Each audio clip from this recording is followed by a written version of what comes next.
They always say change is good, that it brings new perspectives, fresh energy. But sitting there that Monday morning, the weak, lukewarm office coffee cooling in my hands, looking at the man across the desk, change didn't feel good. It felt like a gut punch, delivered quiet and clean, like a professional hit. His name was Connor Sterling. He was maybe in his early 30s, wore a suit that probably cost more than my first car, and had that kind of aggressively styled hair that looked like he'd just stepped out of a magazine. He talked with a lot of buzzwords and corporate jargon, polished and smooth, like he was giving a TED Talk. But when you spoke to him, when you looked into his eyes, it was like talking to a brick wall. There was nothing behind the facade. It was his first day. Mine? Well, I'd stopped counting the days years ago. It was my 10th year at Archer Systems. 10 years.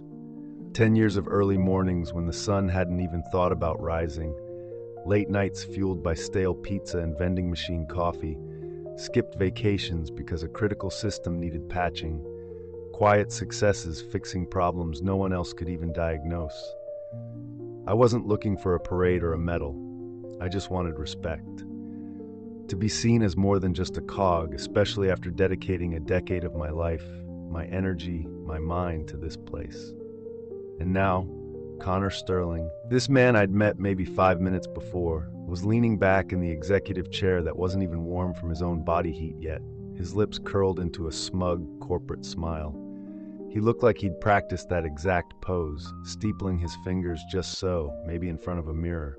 It was all presentation, no substance. "Ethan," he started, his voice smooth, perfectly modulated, like something out of a marketing pitch video. "This isn't personal. We're just restructuring. Bringing in fresh faces, new energy. You understand, right?" He said restructuring. I heard you're obsolete. He said fresh faces, new energy. I heard we don't value your years of dedication or your deep knowledge. I just stared at him for a few seconds. Let the silence hang there, heavy and awkward. The only sound was the faint hum of the building's HVAC system and the blood pounding in my ears. My coffee grew colder in my hands. "Of course," I said, my voice steady, even. I kept it flat, giving away nothing. "Thanks for the notice." He smiled wider then. A genuinely pleased expression spread across his face. Oh, he thought I was being professional, cooperative, maybe even grateful that he was letting me go so efficiently on his very first day. He thought I was just going to pack my box and disappear. But deep down, I wasn't angry, not yet. Anger takes energy, and right then, I felt drained, hollowed out. There was something else bubbling up, though, a cold clarity mixed with a quiet resolve. I stood up slowly, brushed non-existent dust from the sleeves of my blazer. My heart was hammering against my ribs, a frantic drumbeat, but I kept my face calm, polished. The version of me they had grown used to seeing, composed, confident, quiet. The man who built things, fixed things, and didn't make a fuss. I knew every corner of this building, every single weakness in its aging infrastructure, every single shortcut buried deep in its complex code, because I built them. Most of the foundational systems that kept Archer Systems running, the ones handling hundreds of millions of dollars in client data every single day, they were mine. I had poured countless hours into them during sleepless nights when the company budget couldn't stretch to hire another engineer. I had meticulously documented every step, designed every patch, and built in layers of protection. And I'd made sure that no one, absolutely no one, could manipulate it, access its deepest functions, or override its core logic without the proper keys. My keys. And Connor Sterling? He had no idea. No idea that the very software foundation he was about to gamble the company's future on, the software that ran everything from client dashboards to internal reporting, wasn't actually theirs to command. The patent was in my name, filed years ago, ironclad. I had warned the board back then. Put my name on the software legally, make it clear who built it and who owns the rights, or I walk. They had agreed, signed the documents, filed the paperwork. Then, predictably, they forgot. They always forgot the person behind the curtain until the curtain started to collapse. I walked out of the office without another word. The door clicked softly shut behind me, a quiet punctuation mark at the end of a decade. The hallway seemed longer than usual, the fluorescent lights buzzing overhead, casting a sickly yellow glow. My coworkers were glued to their screens, or pretending to be. I could feel their eyes on me, whispering, stealing glances as I passed. The news had spread like wildfire, the way it always does in these kinds of places. Not officially, but fast. Nobody met my eyes. No one ever does when showing any kind of loyalty becomes inconvenient or potentially risky. Back at my desk, the desk that just minutes before I thought of as mine, I started packing my things slowly, deliberately. I wanted to feel every object, let the familiar routine ground me. A photo of me and my sister from a hiking trip out in Oregon, her laughing face a stark contrast to the stillness in the office. A coffee mug with a cracked handle, a relic from years of caffeine-fueled coding sessions. A small, stubbornly resilient cactus I'd named Wallace that had somehow survived 3 different office moves and countless forgotten waterings. I moved with a kind of measured calm, letting the physical act of packing the swirling emotions at bay. My employee badge, my USB security key, and finally, my company laptop. That's when the real ache started to set in. Not anger yet, not raw sadness, but something heavier, deeper. Betrayal. I had built that system from nothing. Spent weekends and holidays hunched over my keyboard, writing code, documenting processes, patching vulnerabilities, all while the budget was tight and the deadlines were impossible. I had designed its structure, its complex logic trees, made sure it could handle the massive scale of their operations. I had warned the board, put my name on the software, or I walk. They agreed, signed the documents, filed the paperwork, then forgot.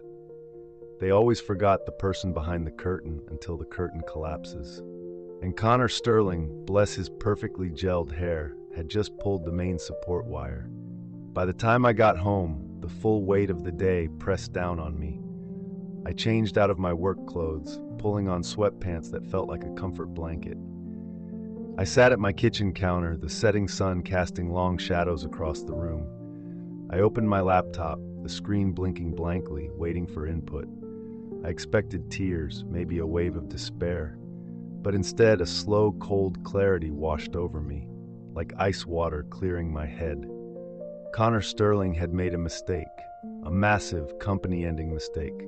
He thought he was just cutting costs, streamlining, bringing in new energy. He thought I was replaceable, just another employee, easily swapped out for someone younger, cheaper, maybe more willing to conform. What he didn't know, what none of them seemed to remember, was that the very foundation of Archer Systems, the database infrastructure, the client dashboards, the custom logic trees that held every single deal together, the reporting engine that drove their decisions, all of it belonged to me. And in 5 days, I would make sure he knew it. Because the license for the core software, the license that allowed Archer Systems to use my proprietary system, had to be renewed every fiscal quarter, and Friday at midnight, it expired. I had 2 options. I could quietly renew the license, enabling them to continue using the system and walk away with my pride intact, albeit bruised. Or I could do nothing. Simply let the license expire.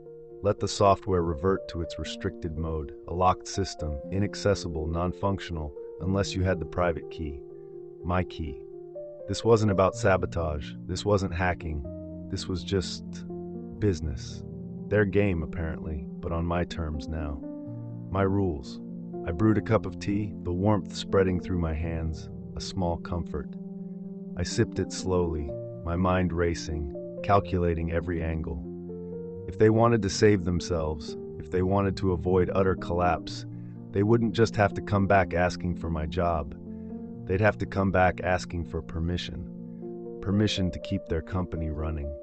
A small, involuntary smirk tugged at the corner of my mouth. It felt cold.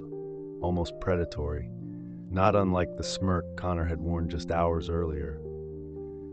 "Let's see how he likes it," I murmured to the empty kitchen. Next Friday would be unforgettable, and I wouldn't even have to raise my voice. The system would speak for me.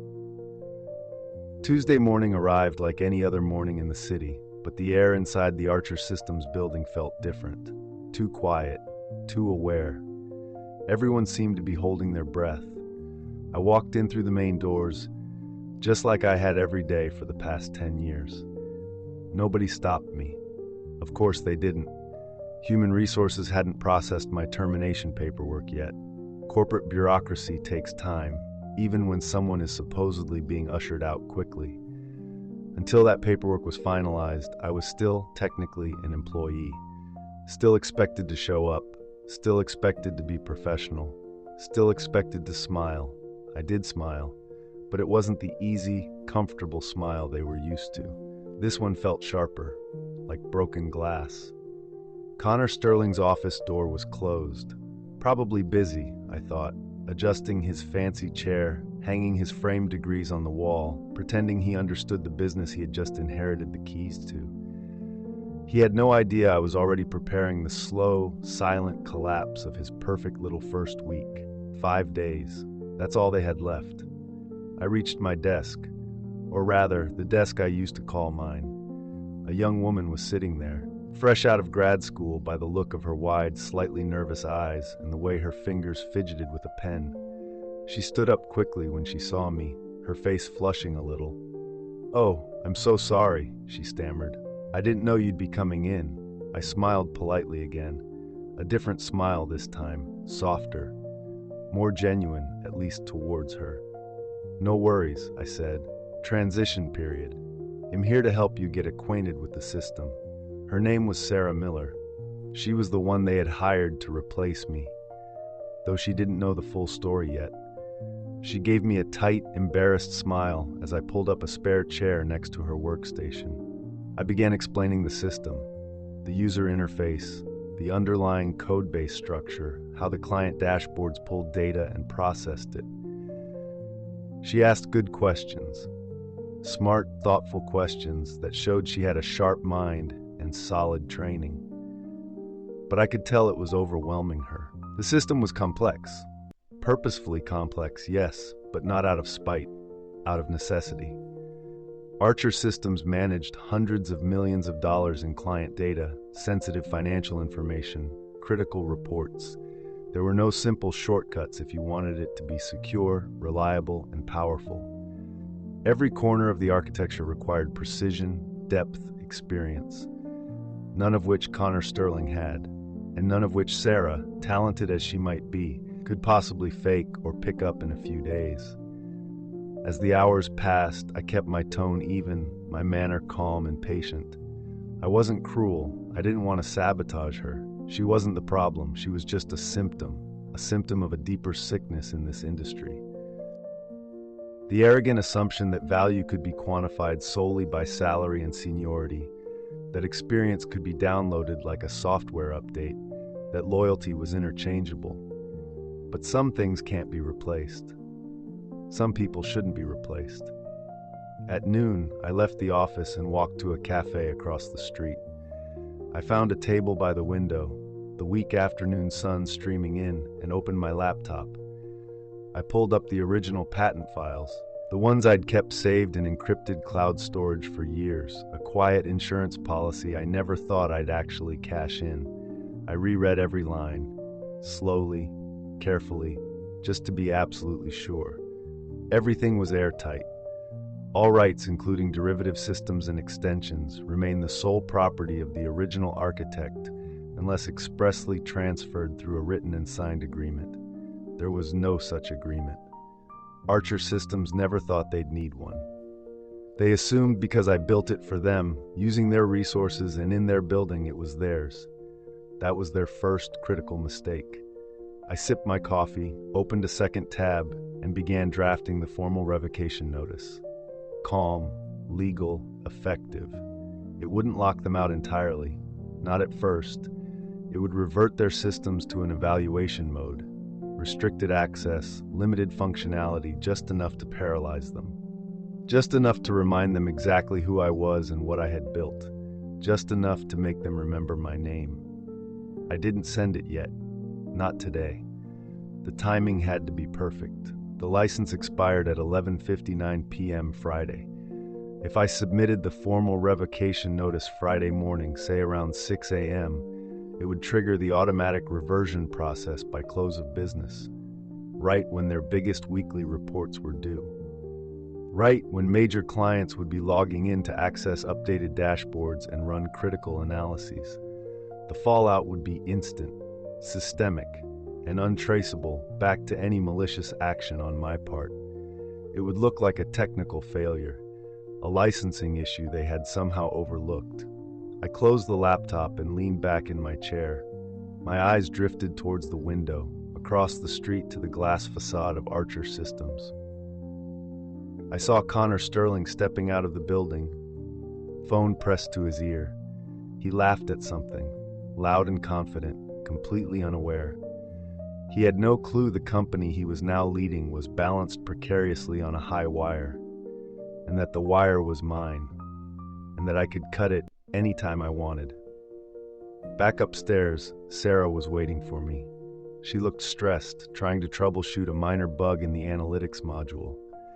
I guided her through it, watching her hands tremble slightly as she typed, her brow furrowed in concentration. "You okay?" I asked gently.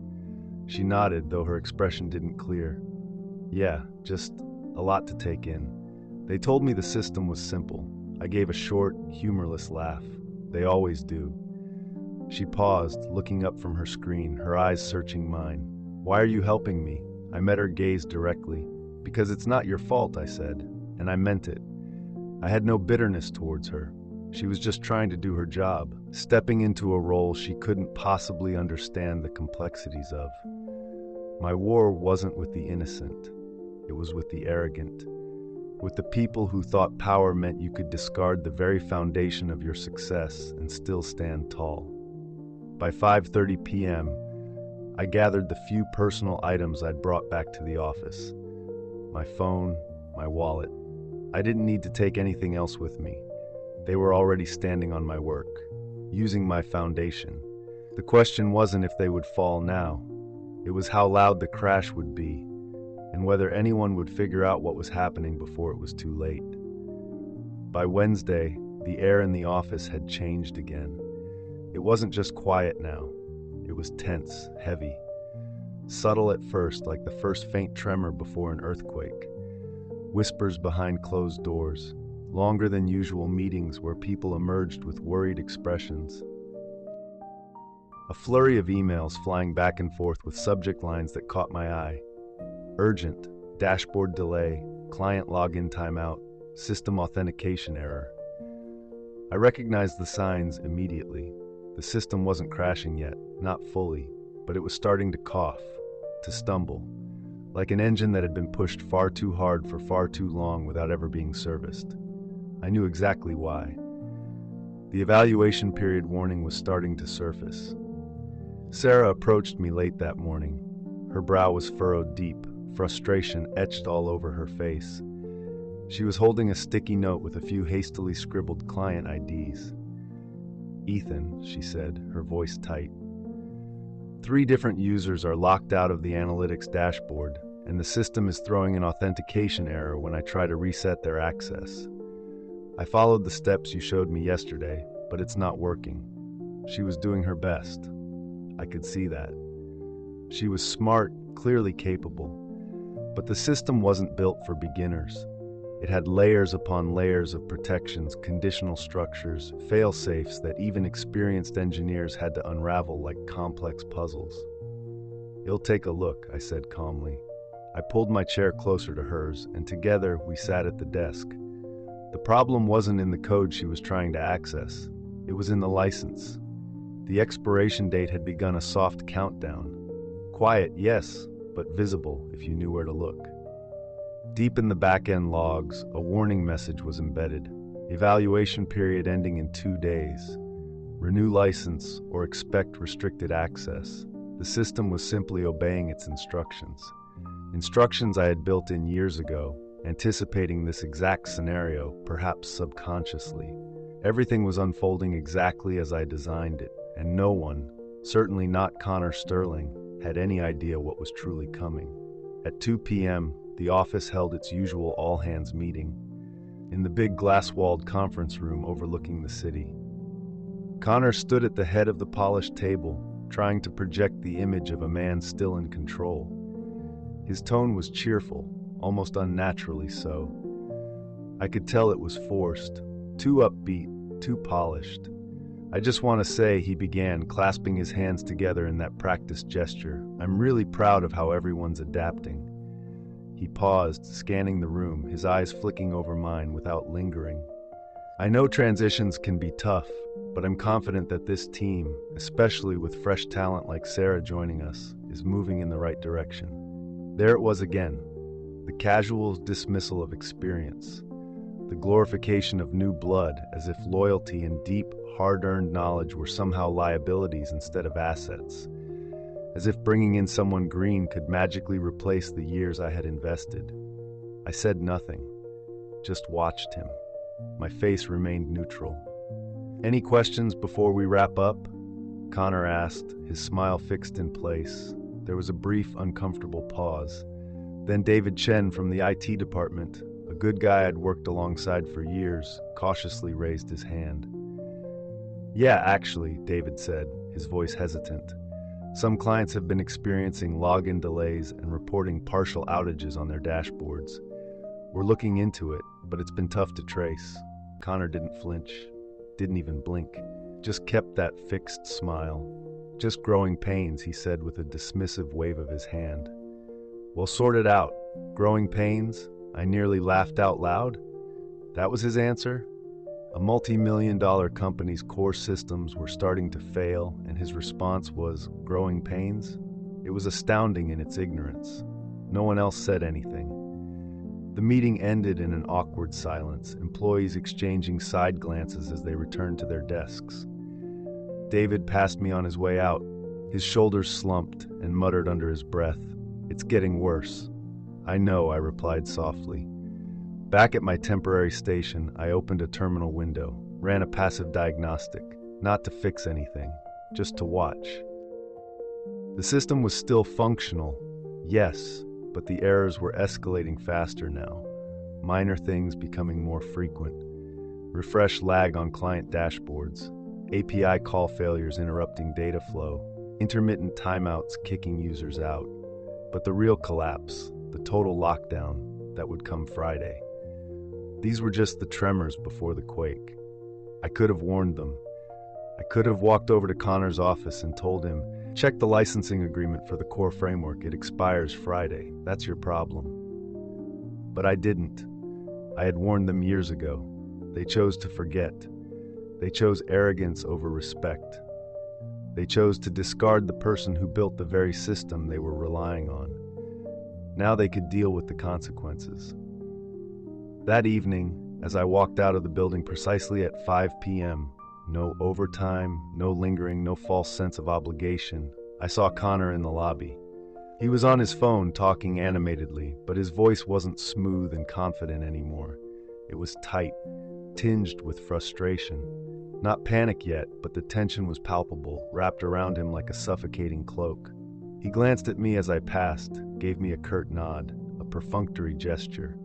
In his mind, I was still just a box to check, a courtesy dismissal, a relic of the old guard being phased out. He hadn't connected the dots, not yet. At home, the sky outside my apartment window was turning dark, streaked with bruised purples and reds, like the last breath of daylight bleeding across the horizon. I lit a candle, the small flame a warm contrast to the cold resolve hardening inside me. I made myself a cup of tea, the familiar ritual, a small anchor in the rising storm. I sat at my desk and opened my laptop. The revocation letter draft was waiting, silent but potent. I read it over one final time. Per patent number 1185543B, ownership of all proprietary systems and associated frameworks remains solely with the creator, effective immediately. Access is rescinded. It was clear, concise, undeniable. All I had to do was click send. But not tonight. Tomorrow, Friday. The final day. That would be the turning point. The cracks were visible now, even to them. But they still didn't believe the building could actually fall. Tomorrow, they would. Thursday felt like the moment right before a storm truly breaks. The air is heavy, thick with anticipation. You know it's coming. You can feel the pressure dropping, but you're still waiting for the first drop of rain, the first flash of lightning. When I stepped into the office, the silence wasn't just awkward anymore. It was brittle, fragile, as if the entire building knew something was terribly wrong, but didn't dare say it out loud for fear of making it real. I walked past rows of desks where conversations were reduced to urgent whispers, where monitor screens flashed with error messages, and support tickets were piling up faster than the IT team could even respond. I saw David Chen pacing by the server room, phone pressed to his ear, his face pale and strained. He looked up as I passed and gave me a grim nod. I didn't need to ask. I already knew. The system was unraveling. The first signs yesterday had been subtle. A client dashboard refusing to load for a handful of users on the East Coast. Today, it was escalating. Clients in Europe couldn't access reports. Data exports were timing out consistently. Notifications were failing to send. The critical reporting engine was choking on its own scripts, grinding to a halt. Every error was a symptom of the same underlying cause. The license was expiring.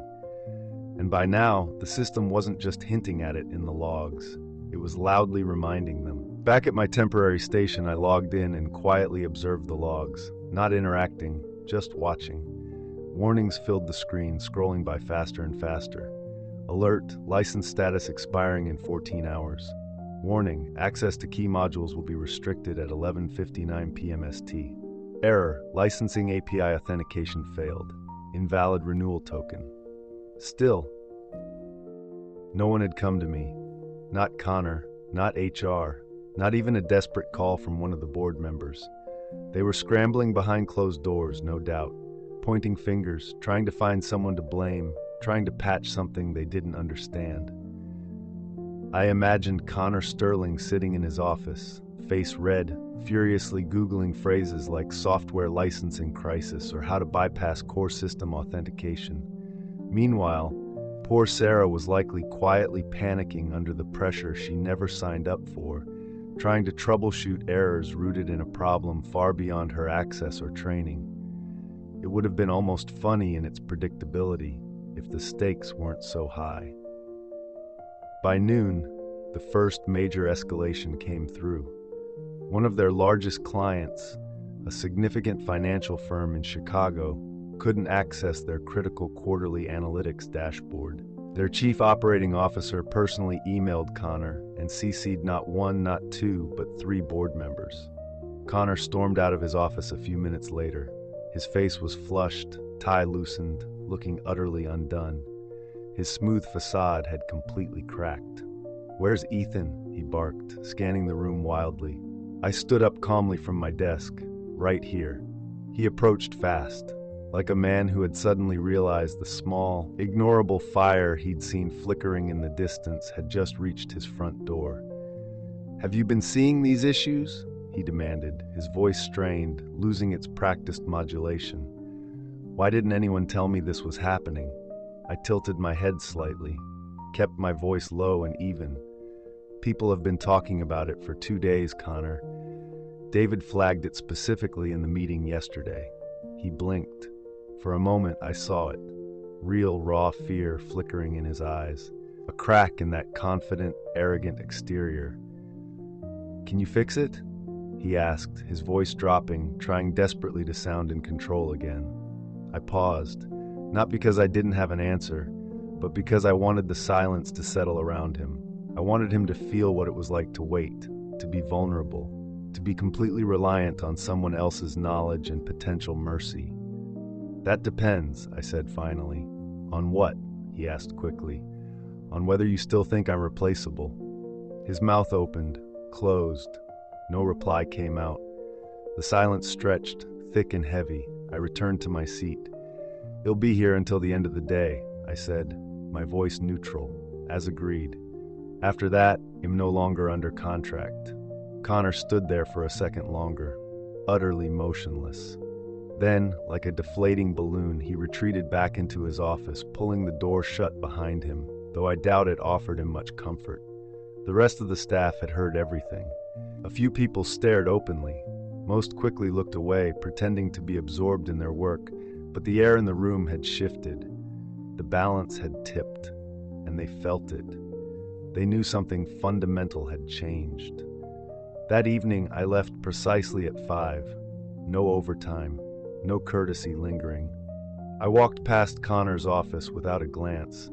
I could see him through the glass wall, slouched over his desk, shoulders hunched, staring at a screen filled with numbers he couldn't fix, problems he couldn't solve. At home, the sky outside my apartment was now a deep, bruised purple, streaks of red lingering like the last breath of a wounded sun. I brewed another cup of tea, the routine a comfort, and sat at my desk. I opened the email draft one final time, the revocation letter. No edits needed. It said what it needed to say.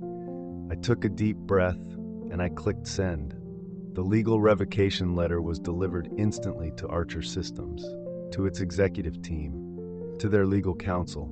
The subject line was simple, direct. Termination of software license effective midnight.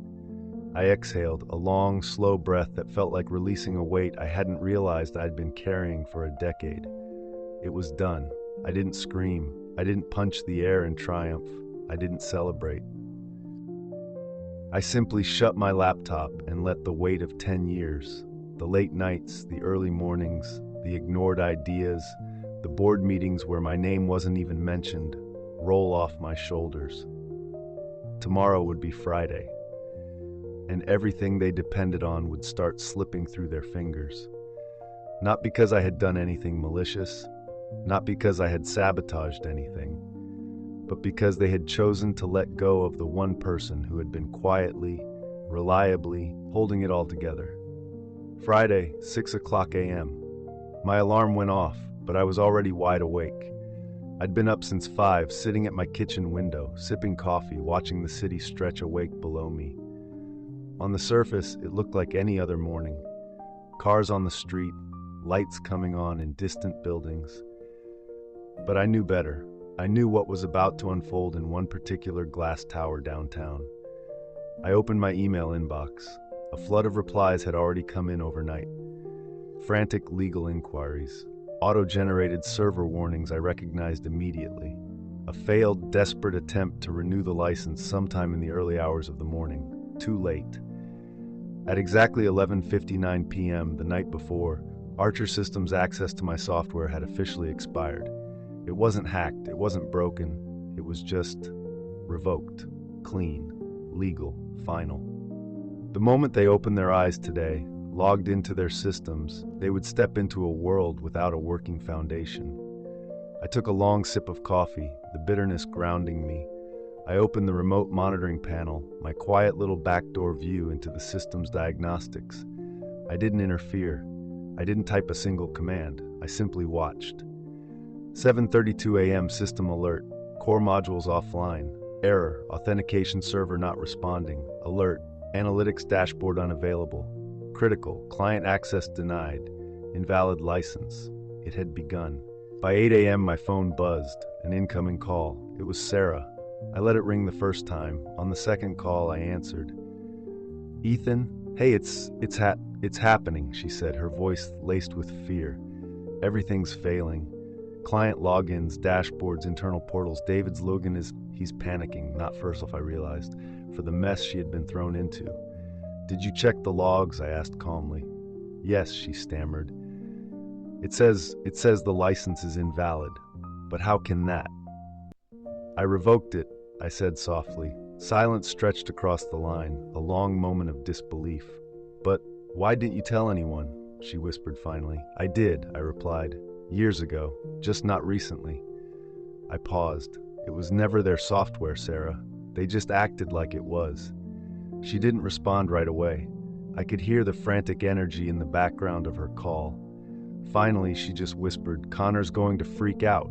"Sounds like he already has," I said, and I ended the call. At 9:12 a.m., the news reached me before they could make an official statement. A headline flashed across my newsfeed: "System-wide failure hits Archer Systems. Clients unable to access financial platforms. Major outage in progress." By 9:30 a.m., my phone lit up again, this time from a blocked number. I didn't need to guess who it was. I answered, "Ethan." Connor Sterling's voice. Tight, brittle, completely stripped of its earlier polish. "We have a situation, I know. The software, your software, it's shut down, everything is failing. The client portals, the internal database, the reporting tools. The board is calling, clients are threatening lawsuits. What the hell did you do?" "I didn't do anything," I said coolly. My voice felt detached, distant. "I just stopped doing everything for you." "You can't be serious," he pleaded. "We had a deal. You were supposed to finish the transition." "You ended the deal, Connor," I replied. "You ended it on your first day." A beat of silence. Then his voice softened, shifted, trying a different tactic. "Look, we can figure this out. Just tell me what you want. He'll talk to the board. We can make this right. It's too late." "No, come on, Ethan. Be reasonable. Name your price, whatever it is." I almost laughed. Now he wanted to negotiate? Now that the walls were collapsing around him and the alarms were blaring? "You still don't get it, do you?" I said. "This isn't about money, Connor. It never was. You fired the person who was holding your company together. Now you're watching what happens when that person leaves." "Please," he said. And it wasn't just panic anymore. It was desperation. Raw, undeniable desperation. The sound of a man facing ruin. "I'm not coming back, Connor," I said quietly. "I've already moved on. Maybe you should too." I hung up. And just like that, the last lingering weight I had carried for 10 years. Every late night, every ignored idea, every board meeting where my contributions were invisible, lifted. They were finally seeing what I had been all along.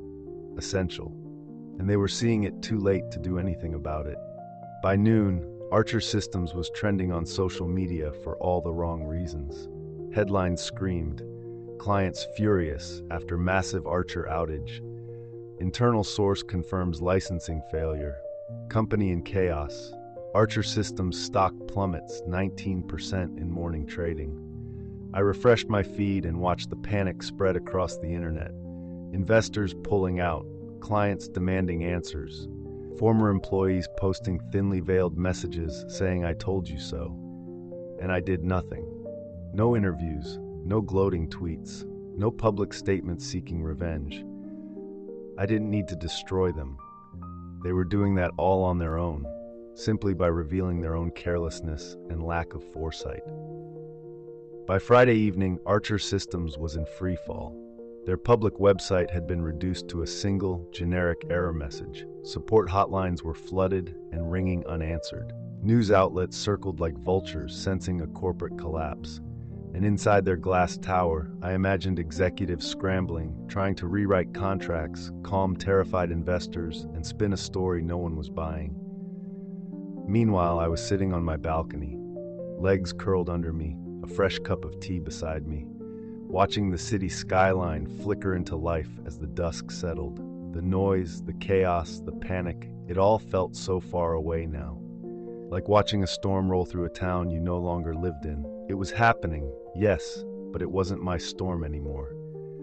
My phone buzzed again. Connor, the 6th call that day, maybe the 7th.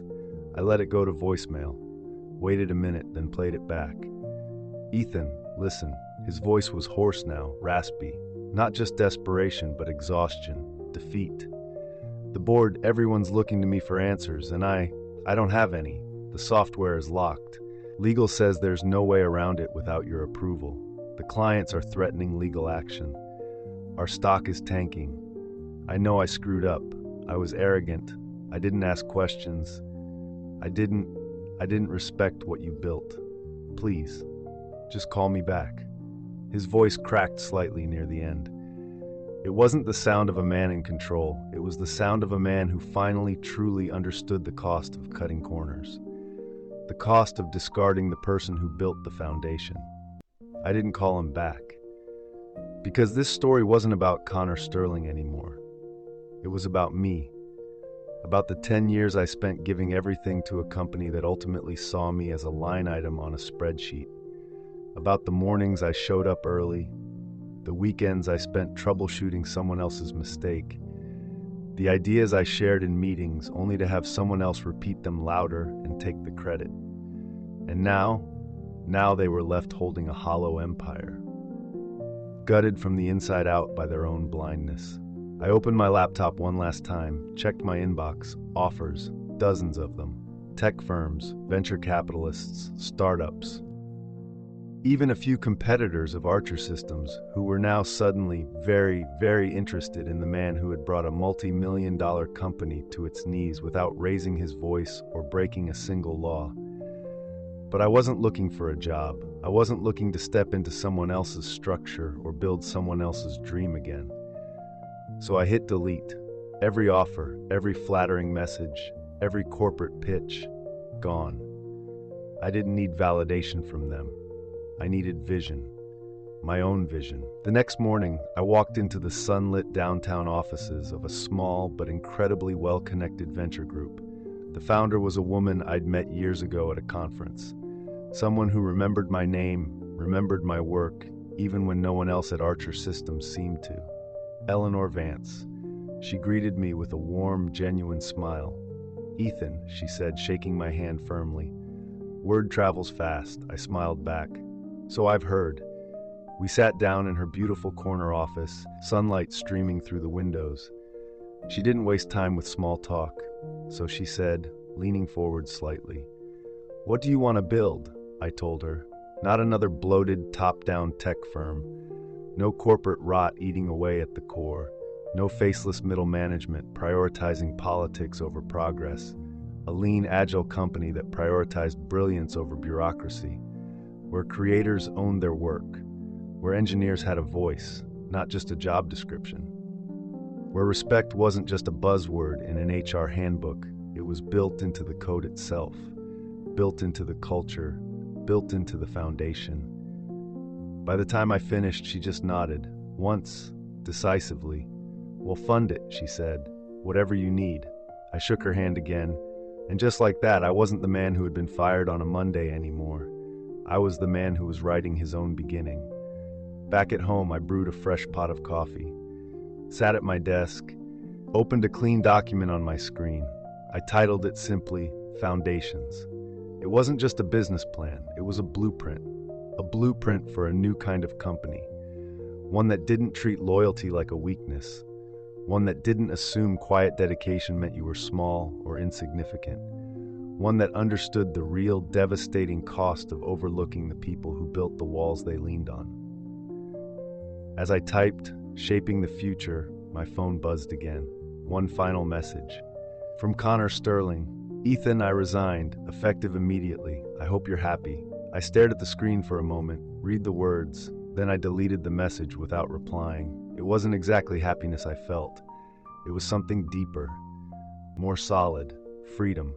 They had tried to erase me, to phase me out, to make me disappear. But I hadn't disappeared. I had simply evolved. I had moved beyond their limited vision. I closed the laptop, stepped out onto the balcony. The city stretched before me, open, alive, waiting. This wasn't revenge, not in the petty, destructive sense. This was justice, a quiet, powerful course correction. And honestly, it tasted better than anything money could buy. Because the truth is, the best revenge isn't destroying what tried to bury you. It's about rising. It's about becoming someone they can never reach again. Someone who builds something even better, on a foundation that is truly, undeniably, your own. If any part of my story resonates with you, if you've ever felt overlooked or undervalued, I hope you'll take a moment to leave a comment below. Share your own experience or just let me know your thoughts. And if you want to hear more stories about quiet strength and claiming your worth, please consider subscribing to the channel. Your support helps me share these journeys. And if you feel moved to contribute further, Using the Super Thanks feature below is a way to show support, and sometimes giving back is part of the healing process. Thank you for listening.